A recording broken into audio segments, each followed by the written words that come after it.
Welcome back to another episode of Key Factors Podcast. I'm Mark Jones, your host, and we are powered by ReviewMyMortgage.com, the largest index of mortgage programs nationally. And today we've got a pretty hot topic with two pretty hot guests. And I think it's going to be educational for many, but mostly the Black demographics. So first, let me introduce our guest today. I've got Brian Paris. Brian, how are you doing? I'm doing good. How are you? Doing very well. And then I've also got my brother, Preston Jones, back for another episode. Preston, what's up, dude? Not much. Just excited for this topic today. Awesome. So first off, we've already kind of gone through in previous episode who Preston is, all that jazz. So I want to start with Brian. Brian, you have been a realtor for quite some time now and very well respected in the community. Thank you. Within a lot of these social groups that I see you in, you give a great opinion, a great perspective, and very educational and insightful on the topics that come out of there. Matter of fact, some of the questions that you have are a bit higher level than what most realtors out there are talking about. Oh, okay. The situations that your customers are in and the way that you're able to help them get through those things where other realtors would typically fall out, in my opinion. So I'm bringing you on as multiple reasons, not only an experienced realtor, but also an experienced Black realtor. Okay. And tell us about yourself a little bit. You've been here for what, 25 years or so? I've been in San Antonio 28 years. I came down from New York. I was where I worked for Citibank back in the day, and they moved the call center from New York to San Antonio. Okay. And they said, Brian, you can either find another job or move to Texas.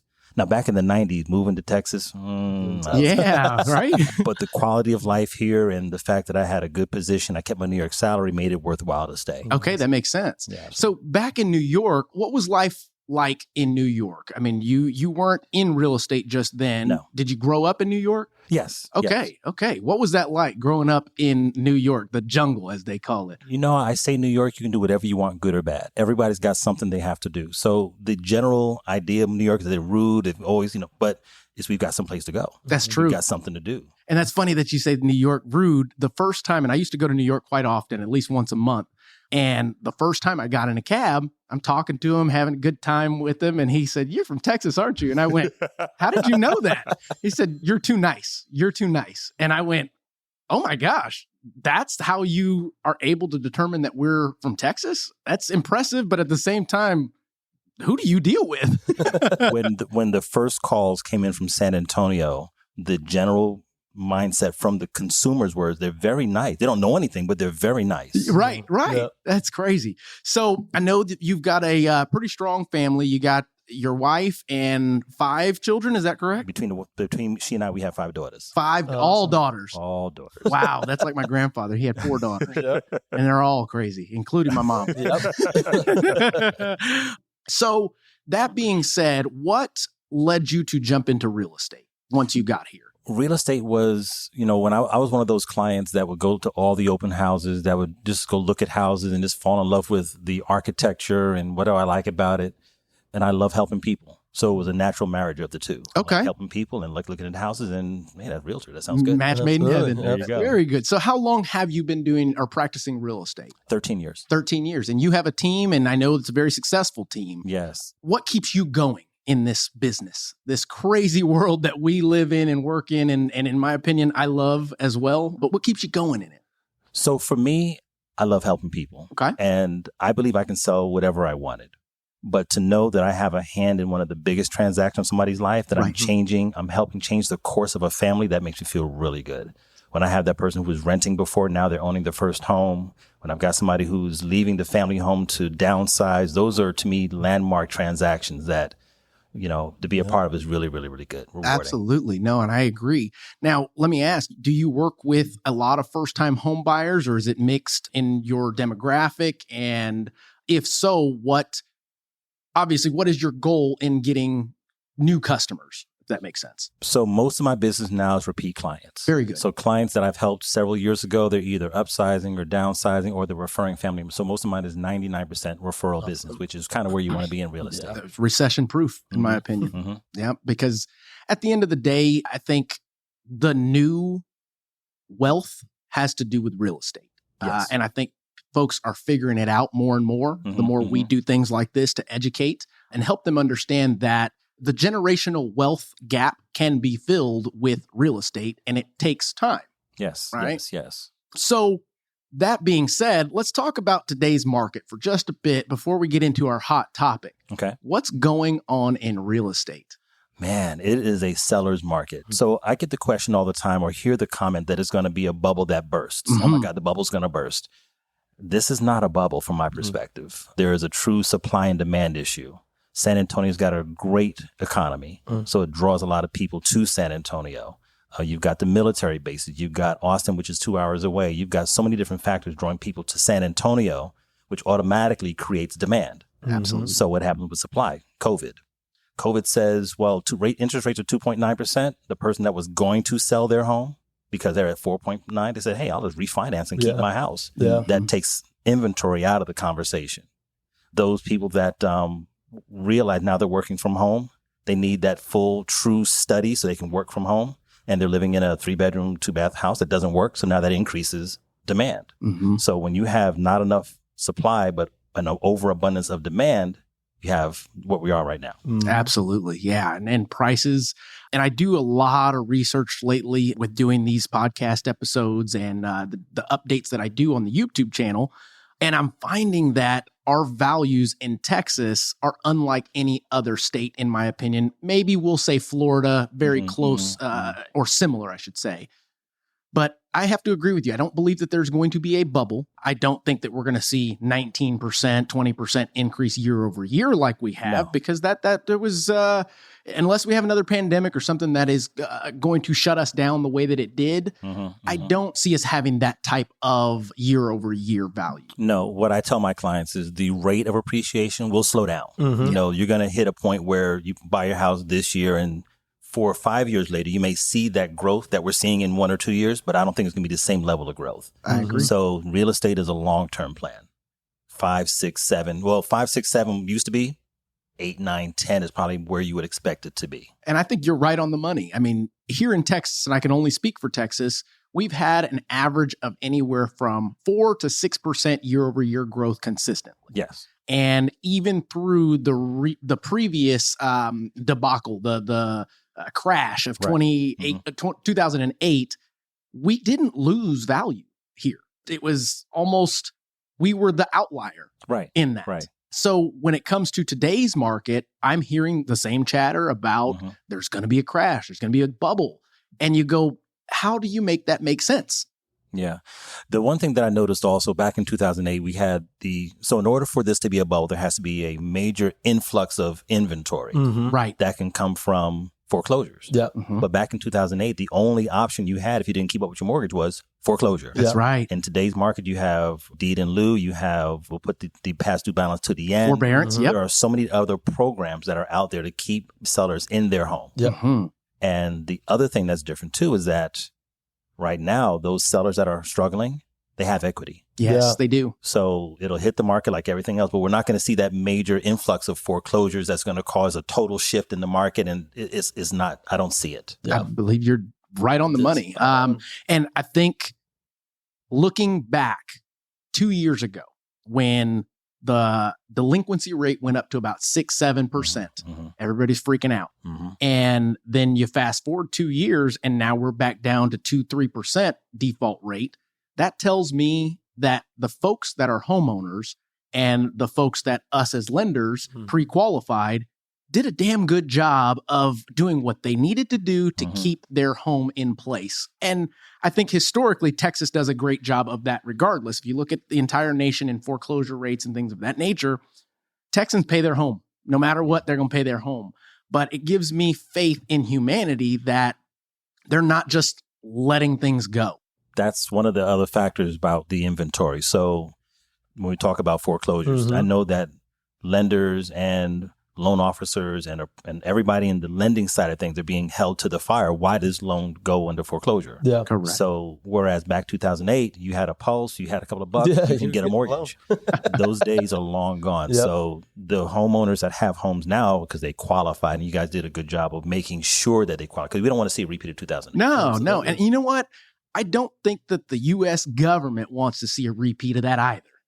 No. You know what I mean? Right. So they're going to do what it takes by implementing forbearance plans, stimulus packages, things of that nature to ensure that at least that doesn't happen again. Right. And why I say that is because our world, regardless of whether you know it or not, we're going to say it here, our world is driven by mortgage-backed securities and real estate. Right. That's what it is. Mm-hmm. So Preston and I were not in the business in 2008, 2009. Were you were in the business then? I just got in 2009. What was that like? I just want to get some perspective on that as much as I can. So we had to understand, the foreclosure process. People, hey, I want to buy a foreclosure. That sounds great. So you have to go to the courthouse steps and all that stuff. But then if the lender gets it, it goes back to the lender maybe months before it hits the market. So, understanding what short sales are and how those work, and those may take months. So having those tools in your tool belt as a realtor made it really easy for other opportunities. You to continue to strike. Very good. Exactly. That's very cool. You hear a lot of folks that got out of the business at that point in time, both on the lending and real estate side. And I do believe that we're getting into something similar to that, not because of foreclosures or anything like that, but because of technology, because of ease of access, because the demographic that's purchasing these days damn near do it all through their phone. I mean, Zoom call to go see the home. It's ridiculous. Yeah. Matter of fact, the last home that I sold, they bought it sight unseen. And I'm like, is this going to go through? Matter of fact, it did. Got more than what we should have. So during COVID, the agents that were on their game, they did the video walkthroughs and they were there at the inspection. So we had to add another layer of customer mindset to our skill set. It's not just open a door and let them buy it and call it a day. You had to really be engaged with your client to make sure they're making the right ideas, making the right decisions. Absolutely. So those that are persevering right now, they have that extra level of skill. Yeah. There you go. Yeah, no. And I like to call it, some people say thinking outside of the box. I call it having a bigger box to think in. I like that idea. I like that. Yeah. So that being said, I want to get a little bit more insight on your passions and what you're doing these days. And I know you love coaching, helping others. Are you growing a team? What is your plans as of right now? And how do you incorporate that passion into what you're doing? Okay. So I have two young ladies on my team, Venus Marshall and Yashika Warrior. We just really started this team a couple of years ago. And just learning through the bumps and, when you go from an individual contributor where I can jack up my own account. Yeah. I can jack up my own business. Okay. But when you take somebody else on, it's like, oh man. Yeah. It's still your name, but it's somebody else doing it. And it's their business. Yes. Because they are the primary, breadwinners. So I've got to make sure that when we implement something, it can't just be, oh yeah, let's just try it and see what happens. Oh, it didn't work. Damn, that sucks. Yeah, no. I've been through that. Trust me, growing teams and reshaping teams, it's tough. I think the toughest part is the delegation piece where you're used to doing what you're used to doing. And now you're having to empower someone else to do what you do, but there's only one you. Right.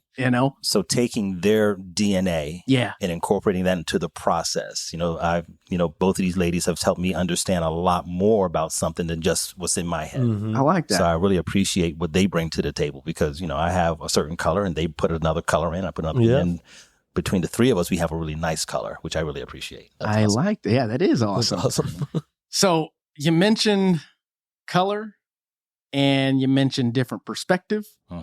Should we get into a talk about color and perspective? Let's do it. Yeah. I like it. Okay. So there was a video that Preston and I put out regarding an article that we had come across, and it had to do with disparity in the mortgage business with Black folks. And I know that, in my opinion, there's not a better group of folks to talk about this than who I have in this room today. Great. Respectfully, with experience, and again, different perspectives on the topic. So I guess elephant in the room, what are your thoughts on what's going on with our demographic? Because I will say we are the lowest in regards to homeownership. And I think what bugs me about it is the way that the media goes about portraying that versus the way that they maybe could portray it. Yep. I tend to agree with that. Okay. So elephant in the room, the story or the narrative is African Americans get approved for loans less than the other minorities. Now, there may be some factual data to that, but here's the thing. Are there things that our culture is doing that is hurting those scores? Are there things that are happening based on education. I had a period of time where I was using payday loans. Yeah. Hey, you and me both. Yeah. We've been there. So, and which is why I believe we can talk about this because Preston, myself, I don't know your background, but we didn't come from money. No, neither did I. Yeah. Nope. I grew up in the Bronx. There you go.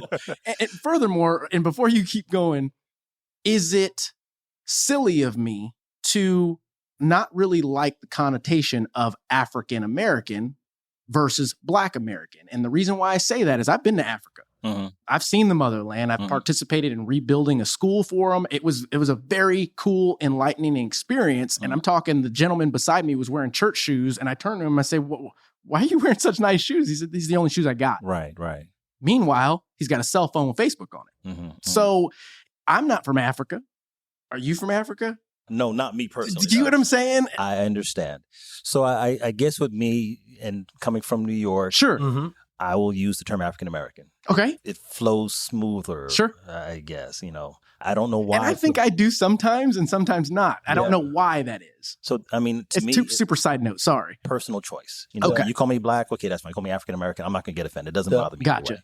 But some do say, hey, no, I'm not from Africa, so don't call me that. Yeah. Well, that's fine. I Okay. get it. Yep. I get it. I don't get it. But don't you drop that N-bomb. Yeah, absolutely not. Yeah. So when it comes to the credit, I think there are, and you're right, sometimes the narrative is put out there to incite feelings. Mm-hmm. And like you said, there may be a hidden agenda to it, and I don't know that agenda either. But I do know that, there are things that we can do in our culture that can help bring people up. I know that for sure. Mm-hmm. When we were growing up, and no offense to my mom or my dad, but we didn't learn about credit. We didn't learn about the 30%, utilization. We didn't learn about these things in school. So when we are out here trying to make it on our own, we're going to make mistakes. Absolutely. I had American Express card at 19 years old. What the hell was I thinking? So I lived through that. Well, darn, I messed up. I didn't pay my bills, and now I'm down to a 585 score. Yeah. So I can understand if I were to go to apply for a mortgage, then I'm going to get turned down. Yep. Right. Okay. So did anybody sit down and teach me how to use credit? Did anybody sit down and say, hey, you know what? We're going to make sure that you have good credit by putting your name on my credit card. Didn't learn that. Likewise. No, you're right. So how do we get that information out to those who need it?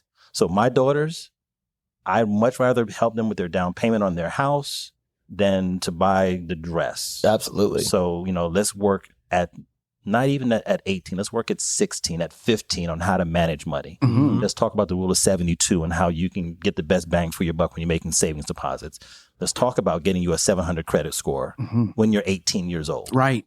So that way, when it's time for that house to be bought, you already know everything you know to be successful. A lot of it is just education. I love that. I mean, I agree wholeheartedly with that.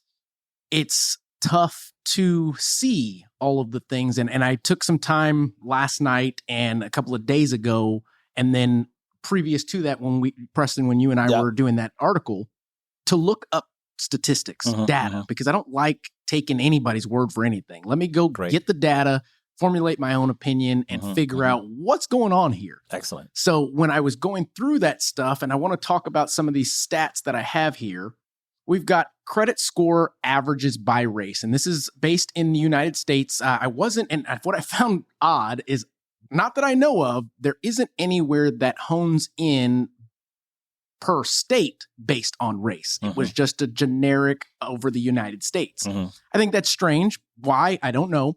But based on this, we've got Asian Americans that are at an average credit score of 745, white Americans, average credit score of 734, other, which, I mean, what else do you put in there? Mixed race, maybe? Mixed, this is where you and I fall, Preston.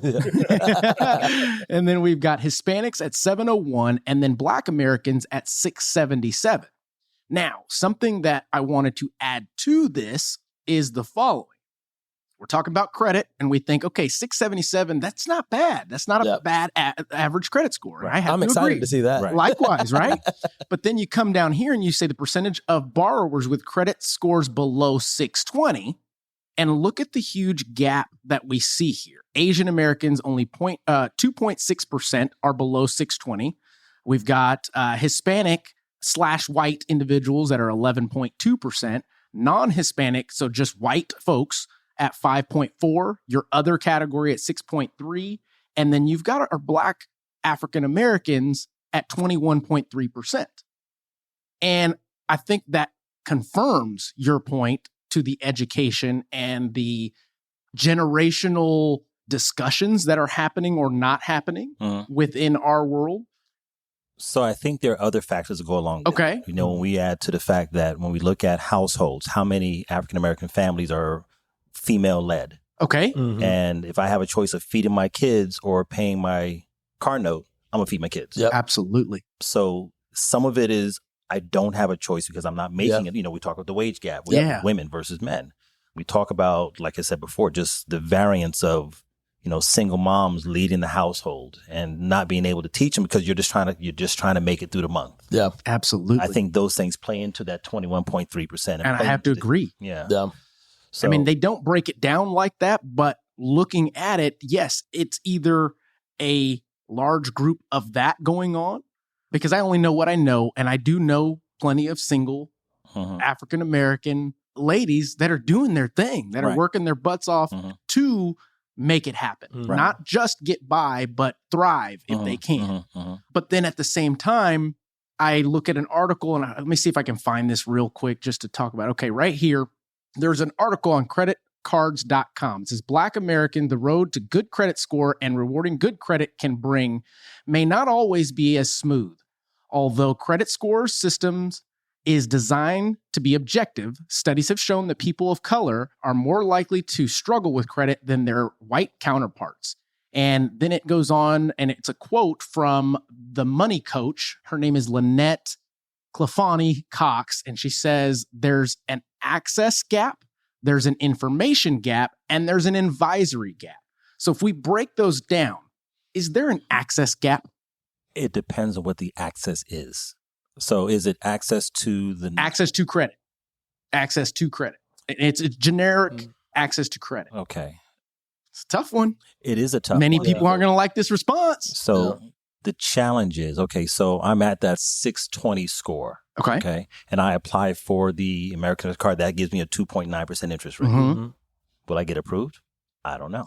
Maybe not. Right. When I go apply for a car note, oh, Brian, you're at a, and this happened. Brian, I'm sorry, you're at a 578, but we will give you this card 18% interest. Right. So somebody walks in with a 700 credit score, they're at 2.9%. Right. So more dollars per payment go toward interest. Right. So that does affect everything else. I agree with that. Then I turn around and buy the car. Now the car is upside down. I still needed a car because it broke down. So now that 18% is now compiled on top of the car. Now I'm upside down again. So we have access to all the same programs. Yeah. But the ones where we can actually leverage and take advantage of, because, you know, we should use credit as leverage, right? Absolutely. I want to be able to get a 2.9% interest rate on my house so that I can pay off higher debt. But if the debt that I'm getting is higher than what I'm already having, I'm not benefiting. Right. You're kind of chasing your tail. Right. So we have access, but it's not at the same benefit, if I will say. And I'll agree to a certain extent. I will say that I think it starts in the beginning because when we come out, graduate from college, even pre-college, we all don't have a credit score. At the end of the day, we all go through that, hey, come sign up and get your college t-shirt and get your visa. Right. And at that point, I think and where I do believe that they are accurate is the advisory piece, the household, the cultural standpoint of us and the way that credit is viewed in the beginning is what leads us to less credit access once we mess up the first one. Right. Because part of it is, from what I understand, okay, you know what? I got a 580 credit score. I'm out of the credit game. Yeah. I'm not playing credit no more. Everything's cash. I'm done. So whatever impact that nuclear bomb had back when I was 19, here I am 35. And you know what? I've got a little bit of money right now, but I still have a 580 credit score because I'm not playing the credit game because nobody taught me you got to get back in it. That's right. That's right. So, and it's not something you should listen to Dave Ramsey about on this, guys. Just pay everything cash. Just everything cash. Nope. And I think it's important for our listeners to know that if you don't come from money, and regardless if you come from money or not, you've got to leverage credit in order to make it in this world. Yes. It's, you can go out and get a great job or create something and generate some wealth, but even still, your wealth you better have enough money to buy your house cash, insurance cash, car cash, everything else. And that's just not a realistic task for folks these days. And when you think about soft hits, where I'm applying for a high-level security job and I don't have a credit score, I have a low credit score, that impacts my ability to have a job. That's so true. You know, soft hits can play a role as well. That is so true. Now, what are your thoughts on the culture that we have created? And this is not something that our generation, I think it is a lingering effect in regards to the culture of kind of what you're talking about, the way credit is treated.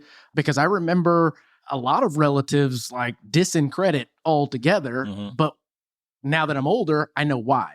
They messed it up. They messed it up and they didn't go backwards to try and fix it but now that I'm in the mortgage business with the experience, I've helped quite a few of them. And now they're grateful for that and speaking a whole different tune. And we're talking older relatives that are now looking up to me, which I appreciate. And it's almost returning the favor, if that makes sense, because I grew up with them. Right. But our culture, based on statistics, we are the folks that will finance some Jordans versus putting that money away and saving for down payment for a home.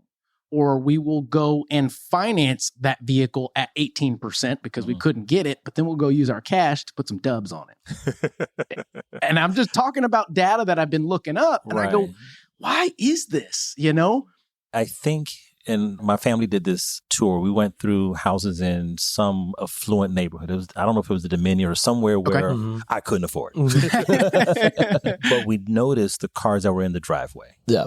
And you saw, a Mercedes over here, but I saw Fords, I saw Escorts, I saw cars that didn't show the wealth of the person living in the house. Right. And you go to other areas where, there may not be the same level of satisfaction in the house, but you see a lot more expensive cars. Why is that? It could be that for whatever reason, and you can almost tell somebody who's new money. Yeah. You see somebody with new money, they wear it. They wear it. They wow, wear it. That's a great way to put that. I was talking to my wife last night, and that's kind of the way that she put it to me. I mean, my wife is white American. She's white as can be. She's from Missouri. Yeah. But she said what you find is, and she said, you correct me if I'm wrong, but you find that they wear and are more proud of jewelry, of the shoes, of the flash versus the home. I'm going to put in the sports analogy. Okay. When you've had a team that is used to winning, when they win, what happens? Nothing. They're used to winning. As usual. Yeah. Touche. Okay. When you have a team that is not used to winning and they win, it's like they won the World Series. Yep. Yeah. So when we come from having to struggle, seeing my grandparents struggle, now I feel that I can do something. I want to buy my mom that car that she never had. Yeah. I want to do certain things for my family that they never had. So I can understand that perspective. Likewise, I can too. But we do have to be mindful about what our kids do. Yeah. My wife's going to kill me, but the first car my daughter... Does she know you're here? Yeah. I think she does. Yeah. But, my first car was a beater. It was a 72 Datsun 240Z. Okay. I love that car. Yeah. But when our daughters, they come of age, I'm like, hey, just get them a $5,000 car. No, we got to get them. So, okay, all right. So I think about it like that too. When we start becoming affluent, sure, we want to wear that success in the car that we drive or the clothes that we wear, showing other people. But those who are used to having money. And you know what? I can relate to that because back when I got my first vehicle, it was a hand-me-down, 1989 Maxima. And it was my dad's. He drove it like nobody's business. And he's very frugal. Like he does not spend money on nothing at all. He'll wear shirts with holes in them because he don't care what people think about him. They don't pay my bills. That's the way he works. But I remember the first thing I did was get a radio, put some subs, and get some rims. Whereas Preston, seeing me grow up, what was your... Ford Escort. Ford Escort, right? Well, I had a Tahoe until our dad sold it for a little amount of money. That's right. He just took it away. Yeah. But no, I did. Wrong. Yeah, right. No, I had a Ford Escort and I was proud to drive that Ford Escort. Right. Didn't even have a radio when we bought it. Correct. And seeing the different perspectives, Preston, was that you seeing me and going, that stuff isn't important? Yeah, it was. I did see you go through it. So me growing up, I I wore all your hand-me-down clothes until I stretched them out and couldn't wear them anymore. That's so true. But I did. I wore hand-me-down clothes. Even to this day, I don't have that flash of wanting to have that. My emphasis is more on my family, more on, all of that. I mean, I grew up in a basketball community. I've been playing basketball since second grade, played at a high level, and that's, a heavily populated African-American community in the basketball world. And what we looked up to were all the athletes, all the professional athletes. And it's like you said, whenever they get successful, they go buy cars for their family, they go buy houses they go buy all of these things. And, a lot of people, they only see that. But if you listen to some of their stories and listen to what they did of these professional athletes, they'll tell you, like, I probably shouldn't have done that. Right. Probably shouldn't have bought all this, shouldn't have done all that, and all of their money's gone. What many people see is they see the stars, LeBron James. They see, all these guys that are making all this money. They don't realize that the average length in the league is only 3 to 5 years. Right. They think it's, everybody's making millions. No, a lot of those guys have normal jobs now. Right. They went in, they lost all their money.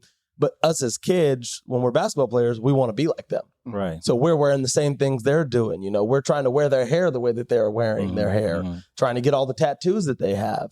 And what I teach my kids, because I'm a basketball coach as well, and I actually had a conversation with one of my kids. He's like, man, what do you think about kids getting tattoos at 16? I said, I don't agree with it.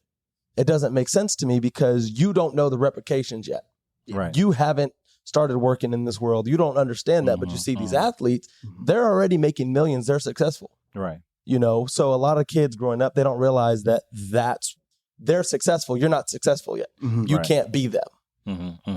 And I think to add to that, furthermore, another reason why we can't seem to grasp it is it's not what is being spread on the media. You don't see LeBron James sitting in a press conference talking about how he made it, how he had to manage his money, and how he had to look for the people that had his best interest and not keep the same posse and all the things that we know because we dig for those things. Right. Instead, you hear about all the political stuff that he's trying to spread. And it just, I think it bothers me what we use as clickbait versus an educational tool. Right. Our platforms as successful African Americans, and as we go up through the ranks, I think they're being, skewed, or obviously you get paid more to get more clicks. Right. But I don't know. Does it go back to what people want? What do they want to hear? What do they want to see? When I think about what's portrayed on the media, the U.S. is a consumer economy. Yeah. If they're not spending that, and I've had a chance to visit India and the Philippines and some of the other countries, and they are definitely a saver economy. They will save every single dime as much as they can. But that's not here in the U.S. We measure wealth by the gross GDP. Correct. How much money we're spending. So if we're putting emphasis and focus on how we're spending, then we've got to give you a target to reach for. So here's that shiny new object that you need to buy, the PS5 or the PS9 or whatever the PS thing is out there now. Right. You got to get the new thing. Yeah. Where the thing that you had was perfectly fine. Let's look at Apple. You know, the new iPhone comes out, everybody's trying to get an iPhone, right? My iPhone is an iPhone 11 and it still works. It works just fine. That's right. That's right. So I think that's part of it. Because, if Americans aren't spending, then the GDP goes down, and then, we're starting to stress. Here comes more media about going to buy more things and targeting our demographic. Why? Because we are the low-hanging fruit that will do it based on statistics thus far.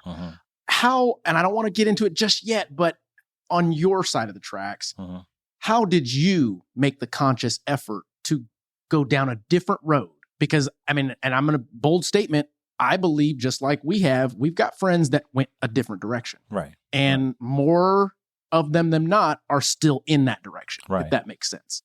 It's going to boil down to the parents. My parents, like I said, I grew up in the Bronx. We grew up in the hood.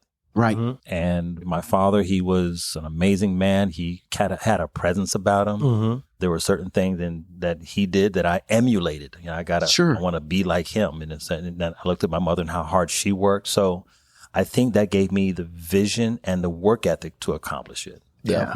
So when we moved to Laurelton, Queens, and we lived in a nice neighborhood, it was great seeing the same level of hustle in other families as well. Absolutely. So I think that's how I came to be where I am now. Okay. That level of hustle and, just being the best you can be and how we accomplish it. Right. And I think you had mentioned it before we started this, but it has a lot to do with mindset. Mm-hmm. And I can't even say if my parents weren't my parents, because they did instill a lot of that in us. Yeah. But I'd like to think that if they weren't, I'd still seek that out. But then again, I don't know. I think it has to do with, it starts in the home. Mm-hmm. It starts within the household, and you tend to either try and duplicate what our parents did, or you try and do the complete opposite. Yeah, I was just going to say that, people grow up in difficult situations. And if, one parent's an alcoholic, you're either going to be an alcoholic or you're going to shun it. Yeah. Correct. So it depends on the DNA of the person that's dealing with it. Some people are going to succumb to what everybody else is doing, and others are going to say, I'm going to take a different route. Right. Well, I want to bring it back to housing for just a moment. Sure. Since we're still talking about this subject, I came across an alarming article that it was hard for me to comprehend. So I want your perspective on it. And it talks about they're finding that, and I think it was Redfin that did it, or CNBC, but they were talking about the value of a black homeowner versus a white homeowner. You will find about a $46,000 difference between the two. And they used a black neighborhood versus white neighborhood as the context. And in talking with my wife last night, she's a realtor as well, and knowing what I know, my first thought was location. What are your thoughts on why would that be the case? And do you think that's even possible to get that type of data with what we have? That's a challenging question. Right? When that article came out, I kind of felt the same way. So here's what I do know. San Antonio is a different type of market. I agree. Because it's not as segmented as, let's say, New York. Yeah. In New York, you're on one side of the street, you're in a Jamaican neighborhood. Across the street, you're in a Jewish neighborhood. Down the street, you're in a Greek neighborhood. So I think it is easier to put, there's a term, biases. What's the term? Subconscious bias. Okay. Oh, I'm going in the hood, so let me. Straight up. Yep. Tighten up, hide my watch. And that to me can affect home value. If I'm already nervous about being on the west side in San Antonio, I can bring it home. It is hard, however, to say that one house has African-American art and you can tell the family there was black, they get a certain price, and then they take all the black art and they take everything out and appraises for higher. And that's, you're talking about the same article. Yes, that's right. Yes. As much as I say, that can't be, but maybe. Yeah. Maybe. A significant difference. Yeah, we're talking $100,000 difference, wasn't it? 46. It was like 100 on that article. Oh, was it? Yeah. Even still, that's a big difference. And when I read it, I couldn't determine whether it was talking about a location, because they use the term black neighborhood, white neighborhood. Well, what the hell is a black neighborhood, white neighborhood anymore? I mean, I live in $1 million plus neighborhood, and my neighbor across the street's black. This one's Asian. These people are old white folks. And matter of fact, 2 doors down, they're black as well. So you're going to praise my house, and that, what are we talking about? Is it apples to apples? So here in San Antonio, it's more homogenized. Yeah. Because we live in a military city. So it's harder to say, I'm going to go to the Dominion and, do a scene. Oh, I'm not going to do that house because they're black. I don't think that part happens. Right. But if I go to, let's say, the east side, where the demographic is a lot more African-American, and I look at homes over there compared to the homes over in a little further west, right, where, same house, same square footage, and even the neighborhood around surrounding houses is not drug-ridden. It's neighborhoods. Correct. They do have a heavier weight. I can't explain it. One of the things that I think affects the values is that, and I'm going to throw it out there, that the appraisers that are doing the appraisals are usually of one demographic. That's very true. Older white guys. Matter of fact, I don't know any black appraisers. I do too. Okay. But they're not here in San Antonio. Okay. Yeah, I was going to say, damn, I've been doing this for 10 years. And that's a good point. I don't know any black appraisers. So the path to becoming an appraiser is challenging. 5 years. Yeah. And then you have to, partner with an apprentice. Absolutely. And that's a hard path. Yeah. It's a hard path. So I would love to see more diversity in that field and see what the numbers look like at that point in time. Yeah. And I'm hoping that by conversations like this, we can spread some diversity because, in my opinion, we are truly blessed to be in San Antonio because it is a melting pot. Right. I think back to your point about the segregation or segmentation, I believe that is a human nature about us. It's a human trait. For example, and I've said this before, let's say you put 100 men and women in a room together for a day. You're going to find that by the end of the day, the men will be here, the women will be there. If you take women out of the equation or men out of the equation, you have just men, then you're going to have by the end of the day, age groups that are clicking. If you take age out of the way, then you're going to have races that click. Right. And it's just a human nature thing to start to, I don't know, gravitate towards your like-minded, like culture, like age, like whatever it is. But the thing that we see in the media is talking about race all the time. Yeah. Right. You know? And that's tough, because again, that whole conversation can discourage those that are, maybe I should buy a house. Oh man, I'm gonna get discriminated against because I'm Black. They're very apprehensive going into the process already. They're already scared to go into the process. Because they hear that African Americans don't get approved at a higher rate, that your house is not going to get appraised for the same value. So it tends to discourage, which is disappointing. And we have seen it. We have seen it firsthand that you have to almost educate African American demographic a little bit more upfront to get them to apply, to get them to take that next step. Right. Whereas white and even Hispanic, they've been coached, told, did the research. I don't know. And I'm not speaking for all Black folks, because at the end of the day, we've got some Black folks that know what the hell they're doing and they make it happen. Right. But the larger demographic that we see, and I can attest just based on, we don't discriminate. We're equal housing lenders. And both myself and Preston get quite a bit of Black folks applying. Right.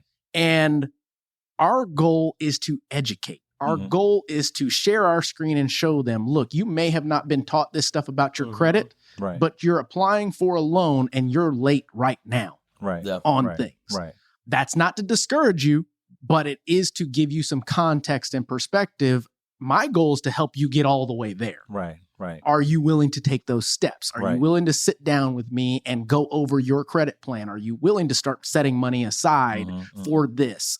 Are you willing to cut out of spending on your credit card on things you don't need? Right. Re-educating, if that makes sense. Yeah, that makes a whole bunch of sense, because like you said, when they first have the idea of buying a house, they have everything that their mom and them said, and their cousin and them, and, all of them's, right? Yeah. Yeah. And, unless you have the moral fortitude or the mental fortitude to say, I'm going to do this anyhow. Yeah.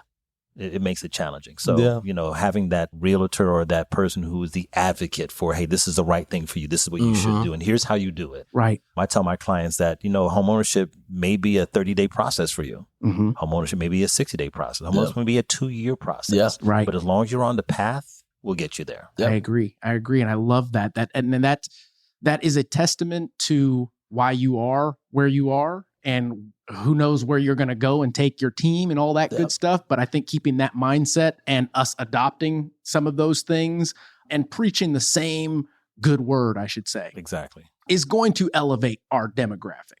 Yeah. I think that's really the only way, because as we've mentioned in here, most of the time they don't get it in the household. So we've got to be those advocates. We've got to get things like this out to the public more and more. And how do you overpower the media? I don't know. We're going to try. I think about this. What if everybody was on the same playing field from a financial perspective? What would that do to the economy, where everybody is at that, credit score higher? Yeah. Where everybody has the same opportunity for homeownership. Imagine what that would do to the economy. Absolutely. I agree. And that's probably what drives me to help as much as I can. Absolutely. Now, question, since you raised that point, if we were, now this is totally hypothetical and I hate hypothetical, but let's play. Next on Hypothetical Nation. Okay, so if we were to put everyone back on an even playing field, do you believe with the lack of education or the lack of appetite to want to have that education, do you think we'd still be back in the same place eventually? We have to change our mindset. Yeah. We have to start with, like I said before, not the 18-year-olds, but the 15. When do we start learning how money works? 12, 13. That's when the education starts. Absolutely. That's when we start talking about, and my daughter's 14. She wants to have a cookie business. Okay. So, let's talk about business. You have to have A, B, C, D, E. We're going to take some money and put it aside and build a business. So the education starts early as possible. Mm-hmm. And then once you are armed with it and you've been inundated with the rule of 72 and how to use credit and all these things, that when you turn 18 and get your first credit card, you're not going to go buck wild. Yeah.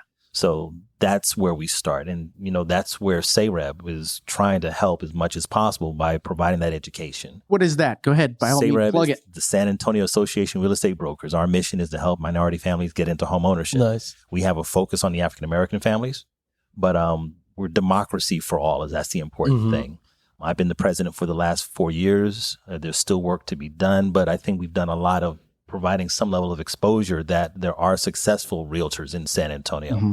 There are successful minority families that are buying homes, and that is not as scary as it thinks. Sometimes the myths that we have to overcome is that I need 20% down to buy a house. Yep. Right. I don't have 20% down, so I'm not going to buy a house. Yeah. Okay. But you don't need 20% down. No. I need to have an 800 credit score to buy a house. You don't need 800 credit score.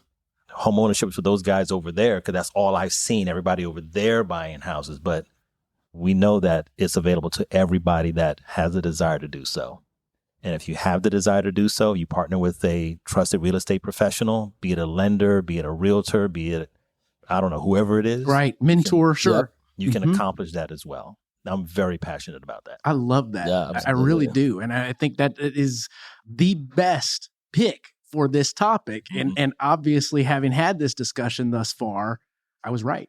Thank you. I was right. Absolutely. So what are some other thoughts on how to elevate and educate more African Americans about homeownership? I mean, we're talking maybe classes, educational things, but even still, I'd go as far as to say that that doesn't appease them, entertain that type of appetite that they have when you've got your LeBron James images flashing in front of them, things of that nature. How do we make home ownership cool? I am noticing a shift.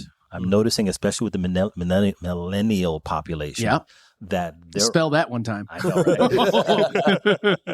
That they're more open to it, but not necessarily from an ownership perspective for them. Sure. From an investment perspective. Yeah. I'm noticing that same shift. I've got a nice little circle, like I said, of the basketball community that I grew up with. I've got a nice little circle of friends that are actually teaching stocks to their children, to their, their 7, 8, 9-year-old children. They're starting to teach that and trying to educate on stocks and things. And it's a shift that is changing that I'm noticing. And I mean, I'm the same way. When I was younger growing up, it was, I'm going to be an NBA player. And then I realized I'm only 5'11" and can't jump and dunk, and realized there were some things holding me back, but I didn't realize that until I was a junior in college. I still thought I was like, okay, I'm going to go play professionally. So now with my kids, they're 8 years old. My sports is not my biggest thing that I'm trying to teach them. Right. I want them, when they ask me about my job, I don't go, don't worry about it. You don't need to know. I tell them everything about my job. If I'm on the phone, I'm on the phone in front of them so that they can hear me. They come to my office. They run around here. They're in my office seeing what I do. And that's important because when you have those models of success, it gives you a target to shoot for. I'm going to tell you a picture about my father.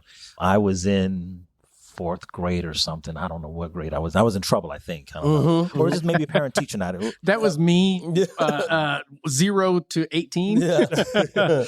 But my dad had a presence about him. And when he walked in the room, he commanded respect. And I loved that. I'm like, shoot. And here I am, 55 years old, trying to figure out how to still get that. How do I get this sauce? So just being able to present that to our kids, that it's more than just the basketball players. It's more than just the rappers. There are a lot of successful people that we can model ourselves after that are doing things in the community, that are not only successful at home, but successful in public. Yeah. Those are the things that, if we can put those figures out there. I agree. I think that'll be important. Education and the classes that SAREB does, we do them for free. Yeah. So anybody that wants to learn can learn if they reach out. Before I jump into something that I just wrote down, you said that and it sparked something. You tell me your thoughts. I've noticed that when you give free classes, very few show up. When you charge for that same class, People more show up. Isn't that weird? Value proposition. It's value. It's just something in our mind that goes, okay, it must be valuable. Yeah, I'll pay my $20, Yeah. whatever the case may be. But if the price is too high, then they can't come. There you go. Right. That's so true. So true. So what I wrote down here, y'all were talking a moment ago, in finding a way to elevate our demographic and all demographics, to be honest. Of course. We talk about it starts at home. Mm-hmm. But you're hearing you're hearing all this stuff about gender equality. You're hearing all this stuff about racial equality, racial inequality, racism, things of that nature that they're teaching or not teaching. And that's the debate. Should we teach it? Should we not? My thought is scrap all of it. Let's talk about financial literacy. Let's talk about money. Let's talk about credit. Why aren't we talking about those things? Why aren't we fighting about getting that into schools more so than racial inequality and what our parents should be teaching us, if that makes sense? That's a tough question. It is. Answer. That's a tough question. Without getting too political. Right. And I think part of it is, as a young man growing up, when things happen, when you see it on the news, and you don't know why it's happening, there has to be some level of, well, let me tell you what happens. And let me tell you from a even playing field, instead of me being, having the same experience, and let me tell you that cops are bad. Right. Let me tell you that, the white man is this. Yeah. Not all white people are bad. Not all cops are bad.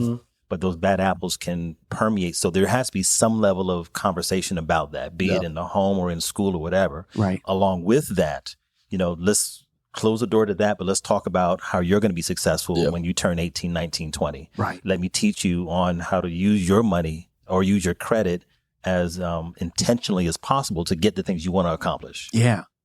Those are things that, I think they have to go kind of hand in hand. And I'll agree with that. I definitely agree with that, especially because they can be played together. You can leverage and parlay those together.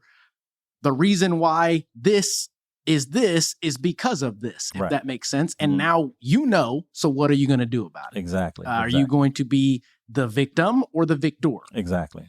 And I think that hopefully this episode gets shared a whole bunch and maybe get some people upset about what we're saying. But at the same time, it puts it out in the open. Yeah. It puts it out in the open from a perspective. And I don't have any indication or idea that any one of us has ill intentions of what we're talking about here. I'm going to tell you guys a story. Please. Yeah. So when the iPhone 12 came out, or is it the 12 or the 13? I don't know. Something came out. I don't even know which one they're at. So somebody put out a post that the money that you're paying for that iPhone 13 or whatever is 1/10 of your down payment for a house. And it totally went left. Well, who's to say how I'm going to use my money? And it just went. Wow. I was amazed at. Wow. Karens. Can we say that? Yes. My show. Yes. So Monique Slater, who's an excellent realtor, also absolutely, yeah. She's my vice president for SAREB. She was like, well, we should have classes on, how to leverage this the right way. And I was like, yeah, we should do that. We should find some way of giving them the incentive to learn how to leverage your money. So one of the things that we're trying to work on with SAREB is if you can attend all these classes, and whether it be through HUD or, we kind of call it obtain, maintain, and retain homeownership. Wow, that's very cool. The obtaining, we do that all day. Here's how you buy a house. Here's how you build credit. Here's how you take care of your budget. The maintaining piece, now we got you in a home. Well, do you know how to change your air filters? Do you know how to, when something breaks, do you know how to fix that? Right, because there's no landlord anymore. No. Exactly. So, and that may be some of the fear, and I talk to people, my fear is it's too much of a responsibility. Well, somebody's got to fix it. You're right. So making sure that when they're in the home, how do we keep it going? So to maintain that value. Sure. And then at the end, there's the retain part. So how do you retain? Making sure you have good insurance, homeowners insurance, making sure that you have a will in place in case you pass away. What are the different things that can happen? Because the other part that hurts our generation or hurts our families is that when mom and them, they pass away and they had a house, kids don't know what to do with it. Right. They end up fighting over it so that I've seen it so many times. And recently I just saw it. A buddy of mine, I went to a baby shower 2 weekends ago and we were talking about that exact subject. He said, my aunt passed away, left me as the executor and everybody's fighting with me and I don't know how to deal with it, Mark. And I told him, man, she left you in charge for a reason. You're the most financially stable. You're the one that should be doing the right thing when it comes time for that. So you've just got to explain it to them. All the others, explain it to them because they are looking for a money grab and they don't understand the bigger picture here. And when I broke it down for him, he was like, you know what? I needed to look at it from a different perspective because I was just getting hit by different angles and I just want my piece, you know? And I get it, but you gotta help others understand how you got to where you are. Right. So the other part of that conversation is the investor comes in and says, hey, I'll give you $50,000 cash for this house. And you're like, hey, great, $50,000. I've never had $50,000. Yeah. Wow, that's fantastic, $50,000. And next thing you know, the house is on the market for $350, $250,000. Yeah.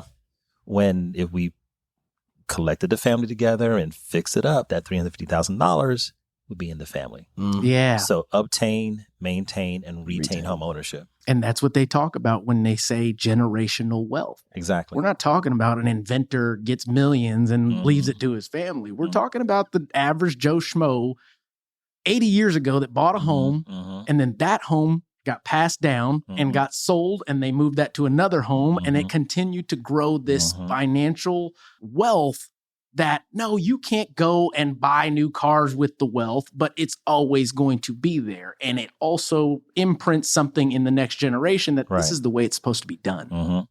So I tie that in. So when my kids get to a certain age, I may have to take out a home equity loan. And then I can use that to pay for college. Yes. So I don't have to do college student loans. Or you can do like our parents and say, pay for it yourself. Still got those in there. Yep. So God, that was a good day when I paid those off. Sorry, Pete. That's the generational wealth that, we talk about, that it's long lasting and it goes for generations on end, which is, something that we're striving for. Absolutely. I agree. Well, I mean, guys, this has been a fantastic discussion. We are good on time. Is there anything else that you guys would like to add to cap this conversation off? I think there's been plenty of nuggets that we have dropped. I obviously, with good intentions, see that there is a way and solutions to the problems that are out there. It's more so, how do we get that to the masses? How do we make it cool? How do we make it something that you don't get instant gratification out of, but you know that there's going to be gratification someday. Right. And just like you said, real estate is a long game. Right. And I think we as millennials or Generation Z think that everything happens so quickly because we're used to it happening so quickly. Right. That's a challenge because, like we said, it's not going to happen overnight. It's not going to happen immediately. So I buy a house and now I got some money. No, you have to grow it. You asked how to get it out. One of the things that SAREP is trying to do is really work through the churches. There's a high level of African Americans who go to church on a regular basis on Sunday. So if we can partner with the churches in the neighborhood to provide this free information either before or after church, that would be a value add. I agree. I definitely agree. Man, do you ever have opportunities where you put together financial literacy classes? I would love to jump in to be a speaker, to share my story. Preston, I'm sure, is willing to do the same thing. And maybe we start a movement. I think a movement starts with one and then it trickles on to the next and to the next and next. But I do think it is something that is a necessity. There is a void for it. Yes, if absolutely. There is education out there, it's not in a place, again, I keep referring back to it, that makes it cool. You're seeing more financial literacy younger. And I think it has a lot to do with TikTok and your Facebooks and your Instagrams of people like us putting the good content out there. Yeah. Right? So, I mean, who knows? People may listen to this and think we're all full of it. What's that saying where, the little kid's throwing the starfishes back in the water? I never heard it. So there's a little kid on the beach and all these starfish are out on the sand. She was throwing them back and there was like hundreds and thousands of them. And the guy was like, why are you doing it? You're not going to make a difference. To that one I did. Wow. That's deep right there, y'all. So if we can help one extra person get into home ownership or at least get on the path, mission accomplished. Absolutely. I agree. I mean, I refer to it as the spiderweb effect or the ripple effect. You throw a pebble into the lake or in the water, it makes a ripple. And as you throw more pebbles, you can create ripples all over the place. And those ripples tend to have outlying, what is the context? They have additional effects trickling through because you help somebody become a homeowner, they're going to want to tell their story to the folks that are close to them. And then it changes the narrative and makes it cool. I don't know, Yeah, I know with NAREB, there was an initiative for targeting millennials because there's a high level of millennials that are credit ready, mortgage ready, but don't. Why? Right. Part of it may be, again, the instant gratification of being able to move when I want to. Yeah.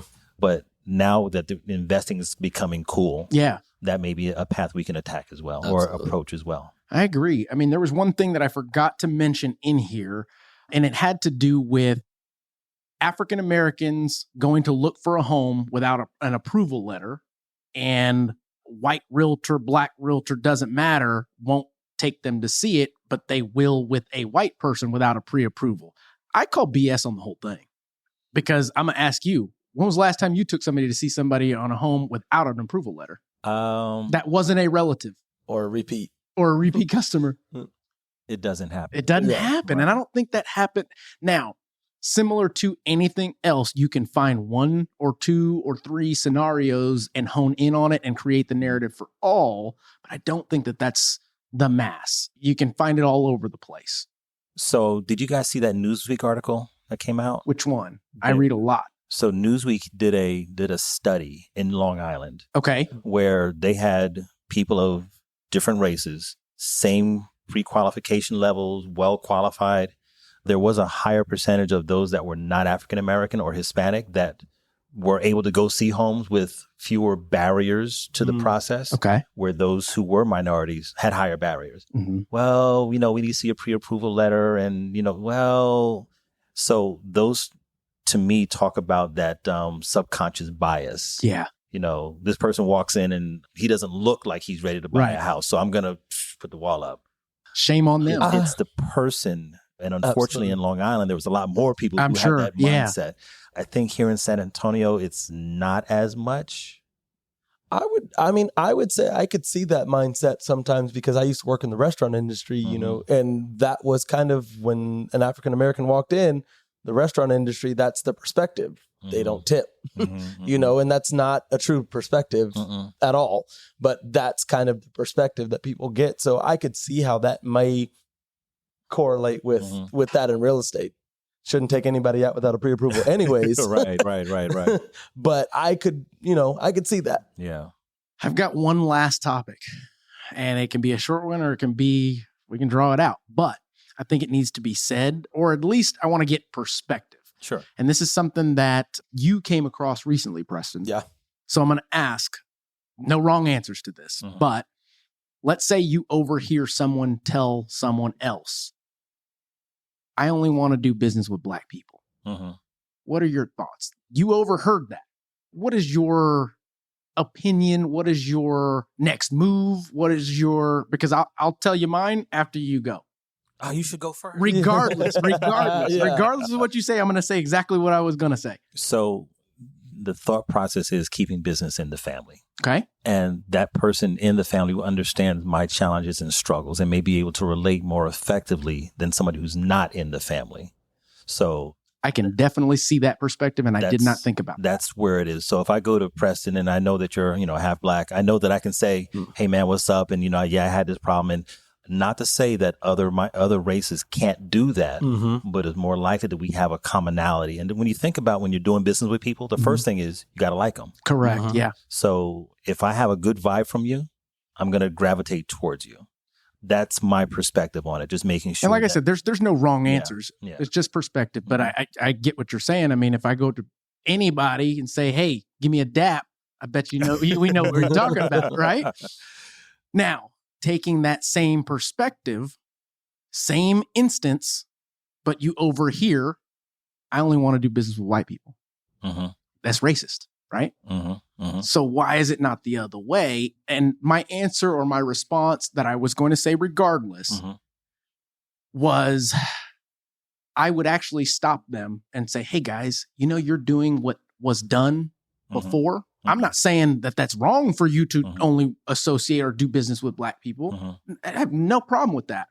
But the concept that you're saying you only want to, what if this person is similar to you, more comparable to you, and better at their job, and they happen to be Asian, white, or Mexican? You're ruling them out. And if it were turned around, which it has been for many years in the past. Right. We called that racism. Right. So do we not get to call ourselves racist? It's tough, right? It's a tough conversation because, when we talk about Black business as a whole, there's a stereotype. Well, yeah, you're right. They're not going to be as professional. They're going to be, whatever. So I do know that there is a desire to change that narrative. Yeah. And how do you change the narrative without soliciting and using their businesses? That's true. That is very true. So I'm outspoken. And in those instances where I see that there can be a change made, I'll give my perspective because I am half and half to see if I can educate. Because in the past, coming from white wife relatives had racism, things of that nature, I'd say they're just ignorant. They're living in their bubble. They haven't experienced me yet. They haven't experienced this yet. So I am a little bit more sympathetic to say, let me educate. If they're open to it, I'm willing to. Right. The same concept with that, to a certain extent, it's like, this is an opportunity for me to educate if they're willing to listen. Right. I will say that with SAREB and Paris Realty Group, we did have several clients who were white, said, I want to do business with a Black woman. I want to do business with, your group because you're African American. That's changing the game right there. Yeah, yes, absolutely. That's true. So, it does go both ways, but trying to keep business in the family. And when you look at other cultures, not even necessarily race, but when you think about, and again, I grew up in New York. Right. So you have these very close nuclear families where all the business is in the family. Yeah. And that's all it is. So it's trying to catch up. Yeah. And I do see that catch up thing. I guess for those that do think that way, maybe be open to more than that, only because, in my opinion, we need the white man. We need the Asian man. We need the Asian woman. We need the Hispanic person. And I think that's just us growing up in San Antonio, that it really, have I experienced racism? Absolutely. Was I able to overcome it? Absolutely. And it actually was a white person that came to my defense in the moments. And it gives me faith in humanity that there are more of us than there are of them now. Right. So we're making headway in that. It gives me faith that home ownership is, for African Americans, is absolutely more possible than we think. Right. One of the spouses in NAREB in North Carolina, no, she's in Nevada. Her husband, a white guy. You don't have to be Black to support Black families. I was like, wow, that's strong. Yeah. That was pretty cool. That is strong. Yeah. And I think sometimes people can go overboard with it. I don't know. I don't even want to go down that road. Is there anything else you guys would like to add to this? I think this has been super enlightening. I've gotten to see a different perspective from someone that I absolutely respect. Thank you. So do you guys have anything else you'd like to share? I mean, my biggest takeaway that I don't think we touched on fully, as far as the media goes, there are professionals in our field. There's professional realtors, there's professional lenders. So when media puts what they put out there, they leave out a lot of information. And I think that's what people need to understand, is that they're leaving out a lot of information. There's a lot of qualifications that go into getting into a home that professionals know, and the media does not. So trust your professionals. Do not trust your media. Right. Totally agree with that. Yeah. I think if you use the media as a means to start your researching journey, fantastic. Yeah. But if you use the media as a means to an end to formulate your opinion, shame on you. Right. I was going to say that when we use the term like-minded, like-minded doesn't necessarily denote race, color, creed, sex, gender. As long as you're like-minded, right, we can partner together. Absolutely. I agree with that wholeheartedly. Well, guys, this has been one of the best episodes, in my opinion, as far as insight, as far as perspective, as far as nuggets in regards to the perspective of what we do in our profession and how we are helping not just African Americans, but all consumers, not only educate, but accomplish the goal of homeownership. And we want to continue to spread that message. So if you are getting something out of this, please like, subscribe, share with a friend, and let this message soar through the media. Let's see if we can tone out the myths or disinformation that you're hearing about our demographic. Quit talking about our demographic like that, you know? Brian, I want to thank you so much for joining us for this truly tough conversation to have. I applaud you for giving true insight to this. Preston, thank you so much for always giving honest opinion from your perspective. That being said, guys, I'm Mark Jones, your millennial mortgage expert. This is Key Factors Podcast, powered by ReviewMyMortgage.com. And we will catch you on the next one.